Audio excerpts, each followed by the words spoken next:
اور یہاں کراچی میں طوفانی بارشوں کے بعد اربن فلڈنگ، تھڈو ندی بپھر گئی، پانی اسکیم 33 کے کئی آبادیوں میں داخل ہو گیا ہے۔ New Ancholi PCSIR state bank society میں لوگ گھروں میں محصور ہو کر رہ گئے ہیں۔ حقانی چوک اور شہر کے پوش علاقے ڈیفنس کی شاہراہیں 3 دن بعد بھی ندی نالوں کا منظر پیش کر رہی ہیں۔ رپورٹ کریں گے خورشید عالم۔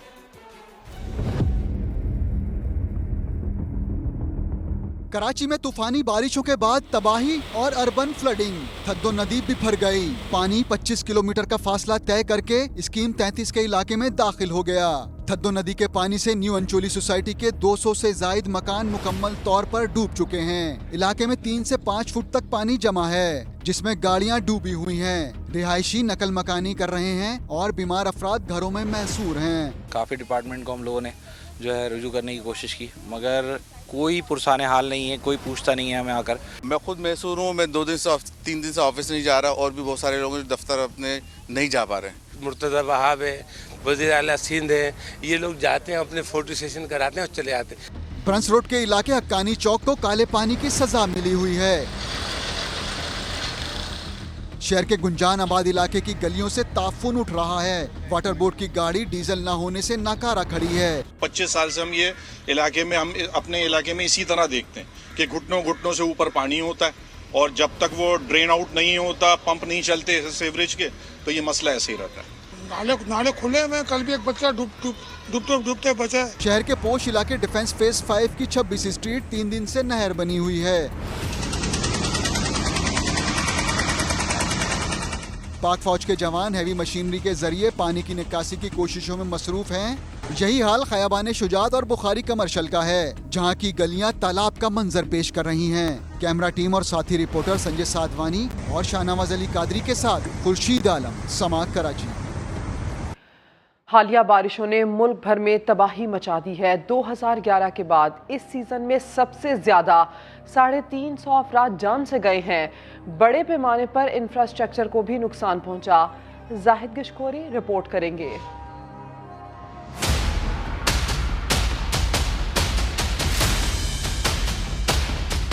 موسمیاتی تبدیلی پاکستان کے لیے جان لیوا ثابت ہونے لگی۔ رواں سال ہونے والی طوفانی بارشیں ملک بھر میں 350 زندگیاں بہا لے گئی۔ 2011 کے بعد سیلاب اور بارش کے باعث یہ سب سے بڑا جانی نقصان ہے۔ سب سے زیادہ اموات اور تباہی بلوچستان میں ہوئی، جہاں اب تک 120 اموات ہو چکی ہیں۔ مختلف حادثات میں تقریباً 500 افراد زخمی ہو چکے ہیں۔ بارش اور سیلاب نے انفراسٹرکچر کو بھی بڑے پیمانے پر تباہ کیا۔ 800 سے زیادہ کلومیٹر سڑکوں کو نقصان پہنچا۔ 25 سے زائد رابطہ پل تباہ ہو گئے۔ ملک بھر میں 3 لاکھ ایکڑ فصلیں تباہ ہوئیں۔ سرکاری اعداد و شمار کے مطابق بلوچستان، سندھ اور پنجاب میں 7,000 سے زیادہ گھر تباہ ہوئے۔ خیبر پختونخوا میں 70 اموات ریکارڈ کی گئیں۔ پنجاب میں 75 جبکہ سندھ میں 83 ہلاکتیں ہوئیں۔ گلگت بلتستان میں 8 اور آزاد کشمیر میں 5 اموات ریکارڈ کی گئیں۔ ملک بھر میں 1700 سے زیادہ مویشی بھی ہلاک ہوئے۔ مانسون بارشوں کا سلسلہ ابھی ختم نہیں ہوا۔ اور ابھی خبر یہ ہے کہ جھنگ میں شہر کا حفاظتی بند خطرناک صورت اختیار کر گیا ہے۔ ممکنہ سیلاب کے باعث شہری خوف میں مبتلا ہیں۔ اس سے متعلق مزید جانتے ہیں ارشد خان سے۔ ارشد بتائیے۔